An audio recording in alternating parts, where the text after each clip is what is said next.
Lo peor que hice en mi vida ocurrió hace 12 años, cuando tenía 16 y vivía en Cleveland, Ohio. Fue al comienzo de otoño, cuando las hojas estaban empezando a tornarse naranjas y la temperatura comenzaba a decaer, haciendo alusión al torrente frío que estaba a pocos meses de distancia. La escuela acababa de empezar, pero toda la emoción de regresar y reunirse con los viejos amigos había sido sustituida por la idea de que estábamos cautivos en un lugar que solo quería cargarnos de trabajo. Naturalmente, mis amigos y yo estábamos dispuestos a hacer cualquier cosa con tal de recordar cómo era cuando no teníamos obligaciones, aquellos días de verano libres de responsabilidades. A principios de ese año, uno de mis amigos del trabajo en McDonald's, que algunas personas creen que es algo poco convincente, pero la pasé bien allí, me había enseñado una técnica para morir con la ayuda de un asistente y regresar a la vida a los pocos segundos. Funcionaba así: la persona haría 10 respiraciones largas y profundas, y en la 10ª cerraría sus ojos, apretando los párpados y conteniendo la respiración tan firmemente como le fuera posible, mientras cruzaba sus muñecas sobre el corazón. Entonces el asistente le daría un abrazo fuerte desde atrás, apretando las muñecas de la persona contra el esternón. En cuestión de segundos ésta perdería la conciencia. El efecto dura solo 1 segundo o 2, pero pareciera que hubieses estado fuera de tu cuerpo por horas, y cuando retomas la conciencia, la sensación de desorientación, de no saber en dónde demonios estás o qué estás haciendo allí, es impresionante. Sé que algunas personas dirán, ¿qué carajo? ¿Sos retrasado o algo así? Y sí, ahora sé que probablemente matábamos millones de neuronas cada vez que moríamos. Pero yo era un joven de 16 años, aburrido a más no poder, y creía que era genial. Os alentaría a probarlo para que lo experimentaseis por vuestra cuenta, pero luego de lo sucedido, nunca se lo recomendaría a nadie. Otro efecto secundario interesante de esto, que fue en realidad la razón por la cual lo hacíamos, es que mientras permaneces fuera de tu cuerpo, siempre estás lúcido y tienes sueños vívidos que puedes recordar fácilmente al despertar. Después de todo, solo te has dormido por unos segundos. Éramos buenos chicos y nunca probaríamos drogas, así que para nosotros esto era lo que el LSD era para un hombre pobre. Las visiones o sueños están relacionados de alguna forma con lo que veías justo antes de morir. Por ejemplo, una vez soñé que estaba escalando una montaña, estaba en la cima del Himalaya o algo así, pero había un pasamanos. ¿Quién diablos pone un pasamanos de escalera a 6,000 metros de altura? Cuando volví a mi cuerpo y recordé en dónde estaba, me di cuenta de que había estado mirando la escalera que se encontraba en una esquina de la sala de estar de mi novia.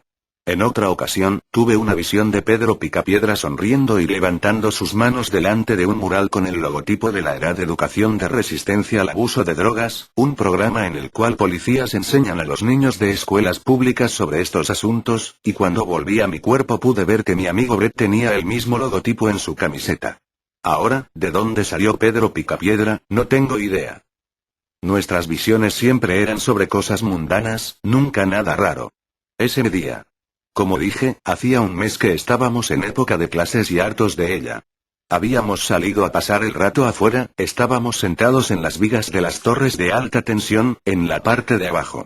Mi amigo Mike subió hasta el 2.º nivel de las vigas para estar más alto. Era un cálido día de octubre y el cielo estaba gris. Lentamente, el cielo fue oscureciendo cada vez más. Y en Cleveland eso probablemente significaba que en cualquier momento la temperatura podría descender y, si éramos realmente desafortunados, una lluvia helada podría empezar a caer. El aire estaba pesado y se podía oír el leve zumbido de los cables de alta tensión sobre nosotros.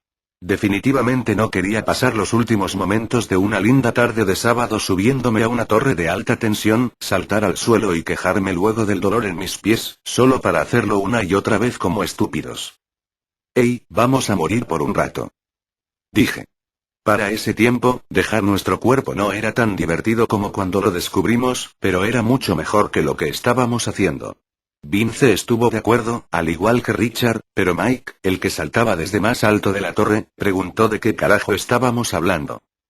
«Joder, ¿nunca te indujiste el desmayo antes?», preguntó Vince.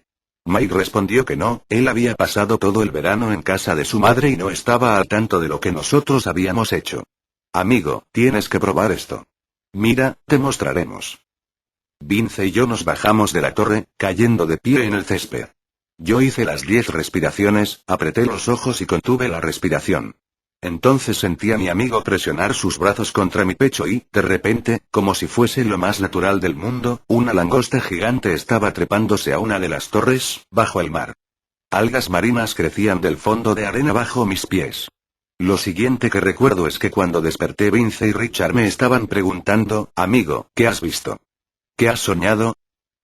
La parte de atrás de mi cabeza me dolía mucho, me estaba matando. Mierda, me dejaste caer. Pregunté. Yo no era muy pesado, pero Vince era bastante débil. Él solo se quedó mirándome, y Richard me dijo que si me había dejado caer. Me preguntaron nuevamente qué vi. Me froté la cabeza y les dije que una langosta, que estaba pellizcándole la cabeza de Vince con sus tenazas. Me volví hacia Mike, y le dije. ¿Ves? Es increíble. Tienes que probarlo. Y una mierda respondió, no me fío lo suficiente de ninguno de ustedes como para hacer eso. Vamos hombre. Tienes que probarlo. No es más peligroso que estar trepado allí. Te prometo que no te dejaré caer como este idiota lo hizo conmigo, le persuadí. Lo consideró por un momento. Luego saltó de donde estaba, se incorporó y dijo, bien, una vez. Repitió las 10 respiraciones profundas conmigo de asistente para asegurarse de que no lo dejaríamos caer. Contuvo la respiración y yo lo ayudé a caer en ese otro lugar. Sentí el cambio de peso en su cuerpo, y él era un tipo robusto, así que me aseguré de bajarlo lentamente para que no se lastimara. Justo cuando tocó el suelo, volvió en sí. Despertó gritando. Mierda. Mierda. Déjame, aléjate de mí. Gritaba, al tiempo que se levantó de un salto agitando sus brazos alrededor de su cabeza. Todos retrocedimos, con miedo de ser golpeados por su frenesí. Pero más miedo tenía de lo que estaba viendo. Después de unos 7 segundos, el doble de lo que generalmente tardábamos en darnos cuenta de dónde estábamos, se tranquilizó. Mierda, mierda, mierda. Jadeaba, respiraba con dificultad, tomando grandes boconadas de aire. Se quedó de pie, encorvado, hasta que cayó de rodillas. Comenzó a mecerse, retorciendo las manos y murmurando. «Santa Madre de Dios, ¿qué demonios has visto?», dijo Vince, pero Mike no respondía. Me le acerqué lentamente y a medida que lo hacía, lo escuchaba sollozar en silencio. Eso en nuestro mundo de machos era castigado con la muerte, pero por supuesto, nadie dijo nada. Apoyó una mano en su hombro, pero en cuanto lo toqué dio un grito y saltó para atrás golpeándose la espalda contra la torre. Se abrazó a la columna de la torre, mirándonos con los ojos desorbitados, una mirada de terror absoluto.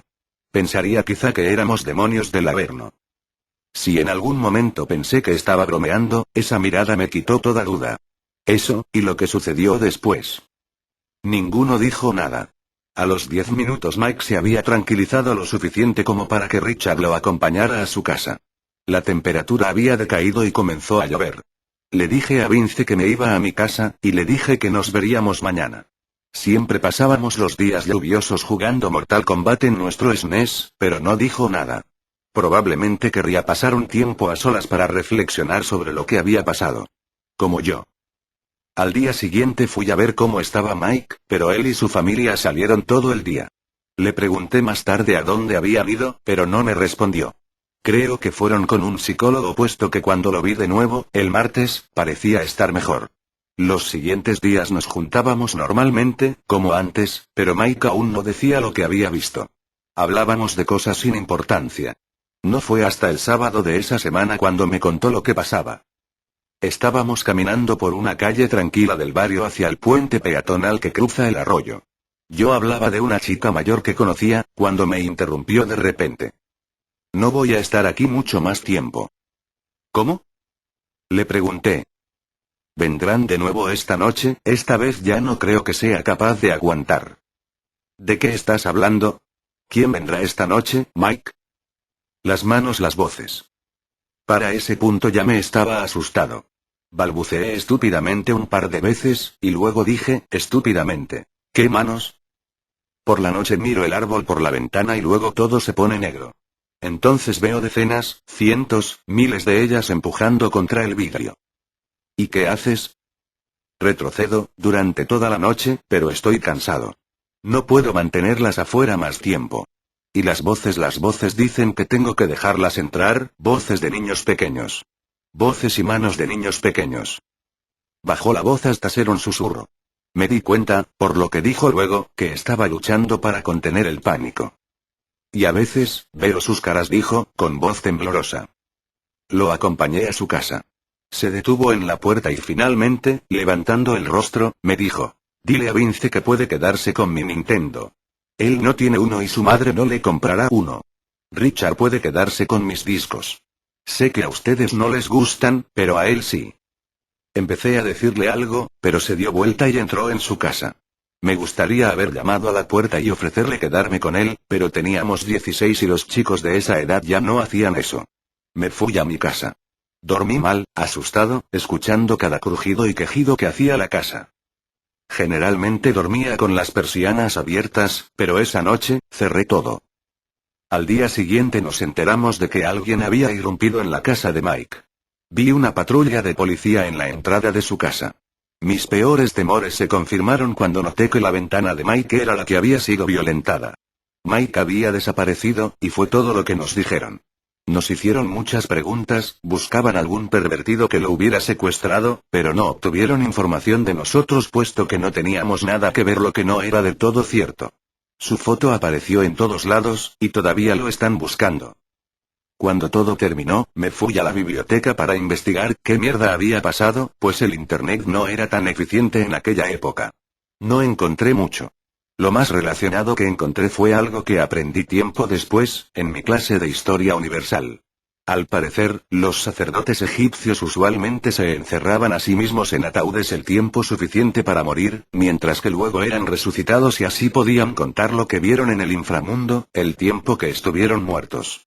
Solo puedo pensar que por el clima, o por la electricidad en el aire, Mike pudo tener una experiencia más intensa que la nuestra. Tal vez golpearme la cabeza me salvó de lo que él sufrió, no lo sé. Es algo que no termino de entender. A veces acordarme de todo esto, me hace temblar.